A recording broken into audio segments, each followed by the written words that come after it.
Hey, welcome back you again on my channel Edu Life Medico. As you can see कि आज हम clinical findings पढ़ने वाले हैं ऑस्टियोआर्थराइटिस की कंडीशन के ऊपर। और इसके ऊपर मैंने इसकी पैथोफिजियोलॉजी और जो पूरा इसका क्लिनिकल पार्ट है उसके ऊपर मैंने ऑलरेडी एक वीडियो बनाया हुआ है। या तो मैं आई बटन पे आप क्लिक करके देख सकते हैं या फिर आप डिस्क्रिप्शन में लिंक को चेक कर सकते हैं। तो आज हम इसका सेकेंड पार्ट पढ़ने वाले हैं जो हमारा है ऑस्टियोआर्थराइटिस की क्लिनिकल फाइंडिंग्स क्या होती हैं। ठीक है, तो इसमें हम सबसे पहले ये पढ़ेंगे कि इसकी क्लिनिकल मैनिफेस्टेशन, मतलब थोड़ा सा हम रिवाइज करेंगे जो हमने फर्स्ट पार्ट में पढ़ा था। उसके बाद हम मेन टॉपिक पे आएंगे जो कि हमारे ओए के ग्रेड्स इसके हम अंदर पढ़ेंगे और हम एक्सरे की फाइंडिंग्स देखेंगे कि एक्सरे को हम कैसे देख सकते हैं कि क्या क्या इसकी फाइंडिंग्स है ऑस्टियोआर्थराइटिस की। ठीक है। तो बेसिकली जो हमारा ऑस्टियोआर्थराइटिस होती है ये ऐसी ऐसी कंडीशन होती है जो कि एक डीजनरेटिव कंडीशन होती है। डीजनरेटिव जॉइंट डिजीज़ होती है। जी, डीजनरेटिव का मतलब क्या होता है कि कोई भी कोई चीज़ है, कोई फॉर एग्जांपल कोई भी पार्ट है वो धीरे धीरे करके कम होता जा रहा है, अपने नॉर्मल अमाउंट से वो कम अमाउंट में होता जा रहा है, तो उसको हम डीजनरेशन बोलेंगे। तो एक तरीके से ऑस्टियोआर्थराइटिस डीजनरेटिव जॉइंट डिजीज़ है जो किसकी वजह से होती है, हमारी वियर एंड टीयर जॉइंट की वजह से होती है। वियर एंड टीयर मतलब कि उसमें वीकनेस आने लगती है और उसकी वजह से हमें हमारा जो स्ट्रक्चर होता है वो वियर होने लगता है। जो किसकी वजह से होता है, हम जब कोई भी ओवर यूज़ एक्टिविटीज़ करते हैं।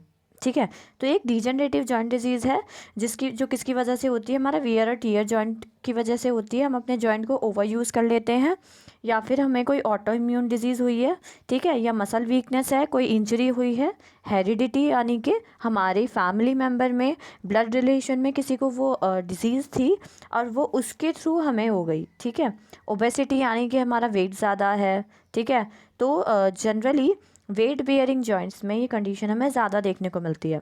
ठीक है, सो इस कंडीशन में बेसिकली अफेक्ट क्या होता है, हमारा जो आर्टिकुलर कार्टिलेज होता है। आर्टिकुलर कार्टिलेज क्या होता है मैं अभी आपको आगे बताऊंगी। कार्टिलेज के बेसिकली फंक्शन ये होता है कि वो दो जॉइंट्स के बीच में लुब्रिकेशन प्रोवाइड करता है ताकि फ्रिक्शन को वो प्रिवेंट कर सके।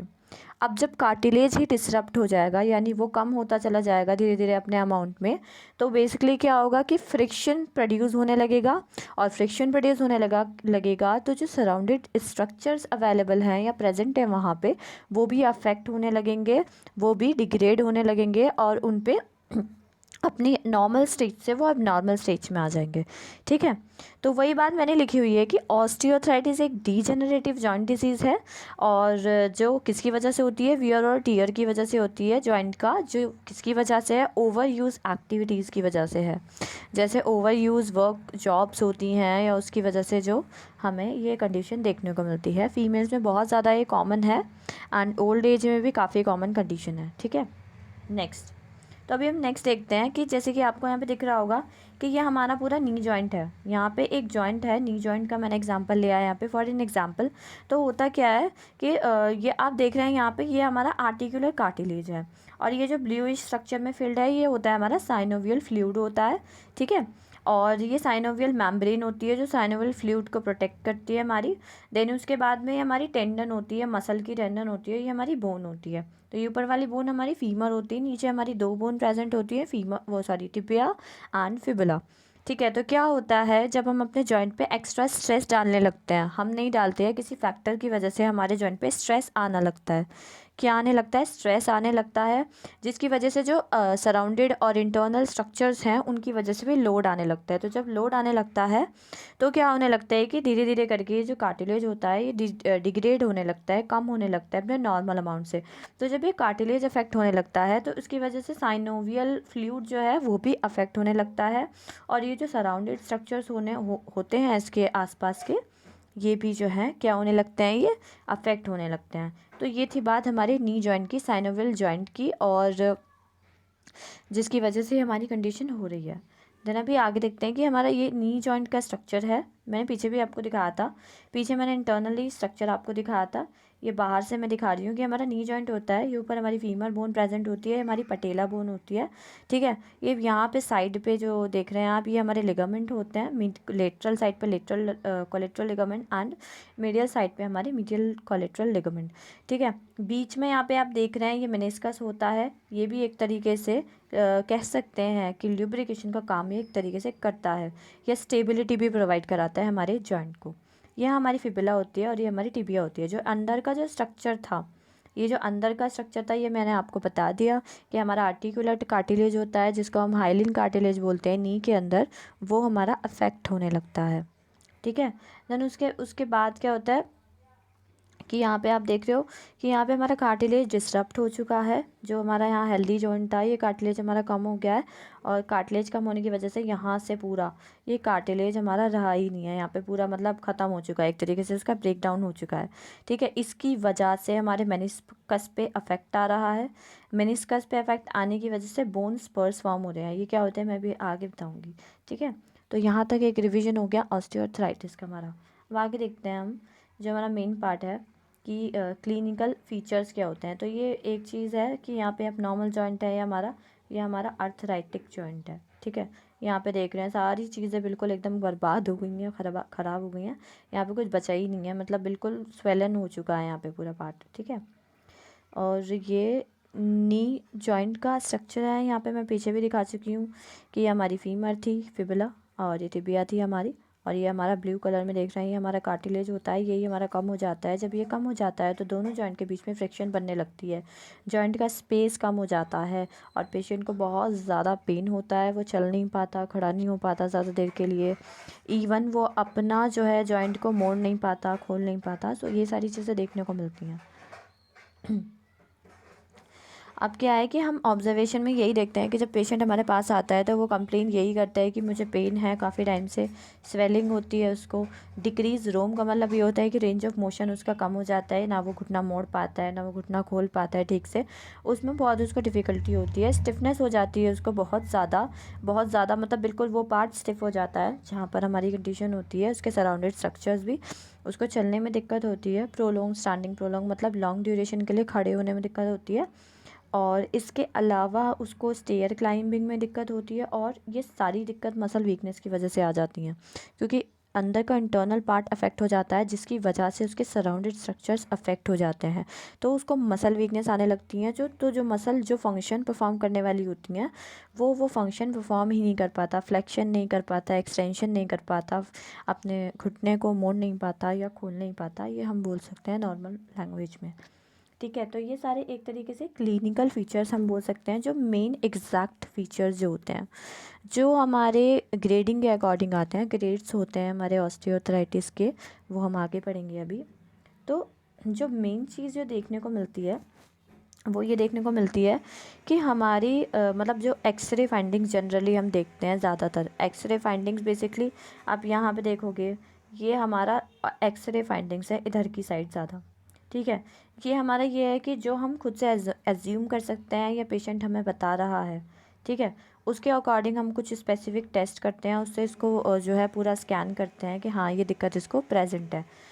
तो क्या होता है कि मैंने ये एक निमोनिक बनाया है यहाँ पे कि अगर आपको ये वाले सिम्टम्स याद करने हैं जो जनरल हमारे क्लिनिकल फीचर्स हैं, तो आप ऑस्टियो के नाम से याद कर सकते हैं, और इसको आप लॉस के नाम से याद कर सकते हैं, जो कि एक्सरे की फाइंडिंग है, ठीक है। जनरल सिम्टम्स ये होते हैं और एक्सरे फाइंडिंग्स ये होती हैं। तो ऑस्टियो में ओ मतलब ऑस्टियोफाइट्स होता है।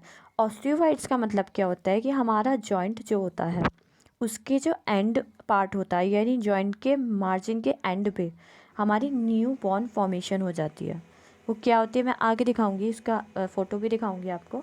तो यानी osteophytes is nothing like, it is like new bone formation at the margin of the joints, ठीक है। और उसके बाद स्टिफनेस होती है कि बिल्कुल उसको स्टिफनेस पता लगेगी कि मतलब वो पार्ट पूरा स्टिफ हो जाएगा, ठोस हो जाएगा एकदम से। टेंडरनेस का मतलब ये होता है कि जब हम उस पार्ट को पैल्पेट करेंगे, प्रेस करके देखेंगे, तो पेशेंट को बहुत ज़्यादा पेन फील होगा वहाँ पे, तो उससे पता चलता है कि टेंडरनेस है पेशेंट को। एक्सपीरियंस करेगा क्रेपिटस हम अपने जॉइंट का। क्रेपिटस का मतलब ये होता है कि एक टक लाइक साउंड आती है जब हम पेशेंट के घुटने को मोड़ के देखते हैं या खोल के देखते हैं और उसके पटेला के ऊपर अपने हाथ को रख के पल्पेट करते हैं, तो वो उसको वहाँ पे क्रेपिटिक साउंड जो है एक्सपीरियंस होती है जॉइंट के ऊपर। देन उसके बाद क्या होता है कि धीरे धीरे जब सारी चीज़ें आपस में डिस्ट्रॉय होने लगती है, साइनोवियल मेम्ब्रेन भी हो गई, जॉइंट स्ट्रक्चर्स हो गए, जैसे लिगामेंट हो गया, मेनिस्कस हो गया, तो क्या होता है ये सारी चीज़ें वीक होने लगती हैं, तो हमारी जो बोन है उस पर जो है बहुत ज़्यादा स्ट्रेस आने लगता है, तो ऑस्टियोपोरोसिस हो जाता है। मतलब कि बोन की जो डेंसिटी होती है, बोन की जो मिनरल डेंसिटी होती है वो कम होने लगती है। बोन मास कह सकते हैं या बोन मिनरल डेंसिटी बोल सकते हैं, ऑस्टियोपोरोसिस में ये होने लगता है। ठीक है, तो ये फीचर है, क्लिनिकल फीचर है कि ये पेशेंट बता सकता है कि हाँ मुझे इस तरीके से लग रहा है कि मेरे अंदर बिल्कुल जान नहीं रही, यानी मैं खड़ा नहीं हो पाता, बैठ नहीं पाता। देन अब आते हैं सबसे मेन इंपॉर्टेंट पार्ट पे कि यहाँ पे हमें एक्सरे फाइंडिंग, यानी जिसका मैंने निमोनिक बनाया है यहाँ पे लॉस। तो लॉस में क्या होगा, हमारा जॉइंट का जो स्पेस है वो कम हो जाएगा, ऑस्टियोफाइट्स बन जाएंगे, सबकॉन्ड्रल स्क्लेरोसिस होगा और सबकॉन्ड्रल सिस्ट होगा। ऑस्टियोफाइट का मतलब मैं ऑलरेडी बता चुकी हूँ, that new bond formation at the margin of the joint, यानी नई बॉन्ड फॉर्म हो जाना जॉइंट के कॉर्नर साइड पे नई बॉन्ड की फॉर्मेशन हो जाना। ठीक है, और जॉइंट का स्पेस कम हो जाना, यानी कि जो जॉइंट है उसके बीच में एक स्पेस अवेलेबिलिटी होती है वो कम हो जाती है, क्योंकि बीच का स्ट्रक्चर ही ख़त्म हो चुका है, तो इस वजह से जॉइंट का स्पेस कम हो जाता है। सबकॉन्ड्रल स्क्लेरोसिस का मतलब क्या होता है कि हमारी जो बोन होती है वो थिक होने लगती है। हाँ ठीक है, हमारी जो बोन होती है कार्टिलेज के नीचे वो कैसी होने लगती है, वो थिक होने लगती है। Thickening of the bone is the subchondral sclerosis.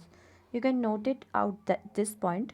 The thickening of the bone is the subchondral sclerosis is termed as। ठीक है, तो यानी हमारी जो बोन होती है वो नॉर्मली अपने नॉर्मल उस पोर्शन से वो थिक होने लगती है, हार्ड होने लगती है, बोल सकते हैं हार्डनिंग ऑफ द बोन, हमारी बोन का हार्ड हो जाना। ठीक है, नॉर्मली बोन हार्ड हो जाती है हमारी, और उसके ऊपर न्यू बॉर्न फॉर्मेशन हो गई ऑलरेडी, वो थिक हो गई ऑलरेडी। ठीक है, सबकॉन्ड्रल सिस्ट बन जाएगा, यानी कि हमारी सबकॉन्ड्रल बोन जो होती है उसके अंदर एक फ्लूइड फिल्ड होता है। ठीक है, एक फ्लूइड फिल्ड होता है जिसको हम सिस्ट बोलते हैं। ठीक है, तो जो सबकॉन्ड्रल बोन होती है वो एक तरीके से क्या काम करती है, शॉक एब्जॉर्बर का काम करती है। ठीक है, शॉक एब्जॉर्बर का काम करती है हमारी सबकॉन्ड्रल बोन। वेट बियरिंग जॉइंट्स में, वेट बियरिंग जॉइंट्स कौन से होते हैं, जैसे हमारा हिप हो गया, नी हो गया, तो वेट बियरिंग जॉइंट्स में जो हमारी सबकॉन्ड्रल बोन होती है वो शॉक एब्जॉर्बर की तरह काम करती है। तो हमारी जो सबकॉन्ड्रल बोन होती है उसके अंदर, सबकॉन्ड्रल बोन के अंदर एक सिस्ट प्रेजेंट होती है, एक लिक्विड प्रेजेंट होता है। वो लिक्विड क्या होता है, हाइलोरोनिक एसिड होता है। ठीक है, जो हाइलोरोनिक एसिड होता है वो हमारे साइनोवियल फ्लूइड के अंदर प्रेजेंट होता है। कहाँ प्रेजेंट होता है, साइनोवियल फ्लूइड के अंदर प्रेजेंट होता है, जो एक थिक सब्सटेंस होता है। उसका काम क्या होता है, यानी ये जो फ्लूइड है, ठीक है, सबकॉन्ड्रल बोन के अंदर जो फ्लूइड प्रेजेंट है, बेसिकली उसका काम क्या होता है, हमारा ल्यूब्रिकेशन प्रोवाइड कराना, फ्रिक्शन से बचा के रखना जॉइंट को। तो सबकॉन्ड्रल स्क्लेरोसिस में यही होता है कि सिस्ट फॉर्म होने लगती है, ये जो है बहुत ज़्यादा, ये भी कम होने लगता है, सिस्ट बन जाती है एक तरीके से, उस फ्लूइड की ही सिस्ट बन जाती है। ठीक है, सबकॉन्ड्रल स्क्लेरोसिस पढ़ लिया, सबकॉन्ड्रल सिस्ट पढ़ लिया, ये सारे फीचर्स आपने पढ़ लिया। अब इसके मीनिंग आपको पता चल गए, तो अब जब एक्सरे फाइंडिंग्स देखेंगे तो वहाँ पे समझने में आपको कोई ज़्यादा दिक्कत नहीं आएगी। तो यहाँ पे आप देख रहे हैं, मैंने बताया कि यहाँ देख रहे हैं कि ये न्यू बॉर्न फॉर्मेशन हो रही है। यहाँ पे ये नुकीला सा जब दिख रहा है ये वाला पार्ट, ये सबकॉन्ड्रल सिस्ट है, दिख रहा है ये। ठीक है, ये सबकॉन्ड्रल सिस्ट है। And narrowing of joint space, यानी यहाँ पे नैरोइंग यानी कि जॉइंट का जो स्पेस है वो बिल्कुल ख़त्म हो चुका है, अपने नॉर्मल अलाइनमेंट से वो जॉइंट स्पेस बचा ही नहीं है। अब सबकॉन्ड्रल स्क्लेरोसिस, यहाँ पे थिकनिंग हो रही है हमारी बोन की। ये एक्सरे फाइंडिंग है जो आपको दिख रही है। एपी व्यू यानी एंटीरियर पोस्टीरियर व्यू है हमारी नी जॉइंट का। ठीक है, ये फीमर बोन आपको ऊपर दिख रही है, ये हमारी टिबिया है और ये फिबुला है। तो यहाँ पे क्या हो रहा है कि ऑस्टियोफाइट फॉर्मेशन हो रहा है, छोटी सी बोन निकल रही है यहाँ से, नई वॉर्म फॉर्म हो रही है और जॉइंट का स्पेस कम हो रहा है और सब कॉन्ड्रल स्क्लेरोसिस फॉर्म हो रहा है यहाँ पे, ठीक है। जैसे यहाँ पे दिख रहा है आपको, यहाँ जॉइंट के मार्जिन पे दिख रहा होगा, यहाँ पे ऑस्टियोफाइट फॉर्मेशन हो रही है मार्जिन पर, ठीक है, ऑस्टियोफाइट फॉर्मेशन हो रही है। जैसे यहाँ पे था मार्जिन ऑफ द जॉइंट पर ही मिलेगा ऑस्टियोफाइट ज़्यादातर आपको, ठीक है, यानी एंड कॉर्नर पे, बिल्कुल आखिरी कोने पे आप बोल सकते हैं।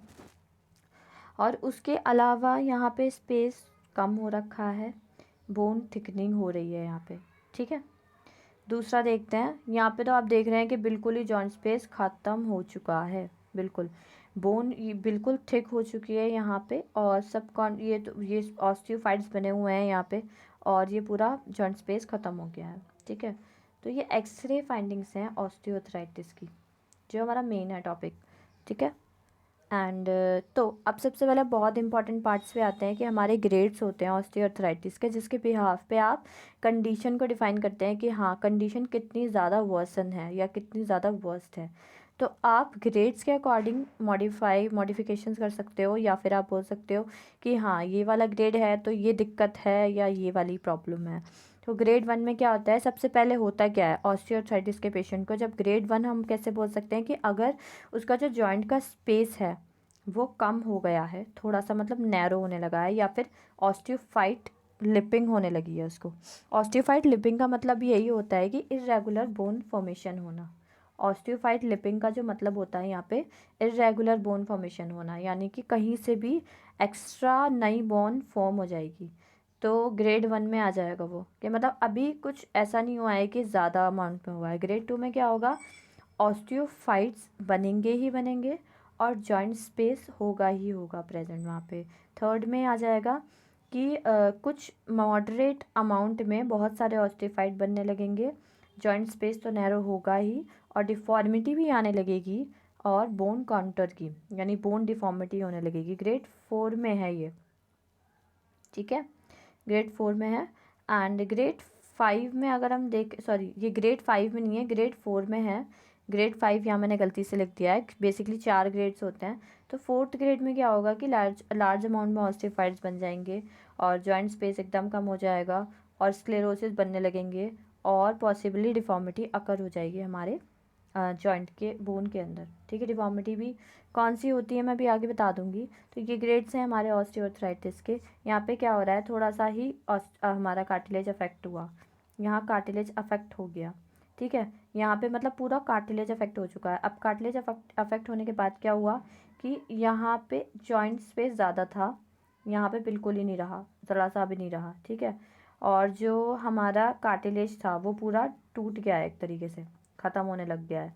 तो यहाँ पे जब ये होने लगा तो हमारी नई बॉम्ब फॉर्मेशन होने लगी है। यहाँ पे क्या हो रहा है कि जो हमारा मॉडरेट जॉइंट स्पेस है वो बिल्कुल ही कम हो गया, यहाँ तो थोड़ा ज़्यादा था, यहाँ तो बिल्कुल ही पास पास में आ गए जॉइंट, गैप कम हो गया और कार्टिलेज बिल्कुल ख़त्म होने पे है, जो बिल्कुल मतलब स्पेस ही नहीं बचा यहाँ पे।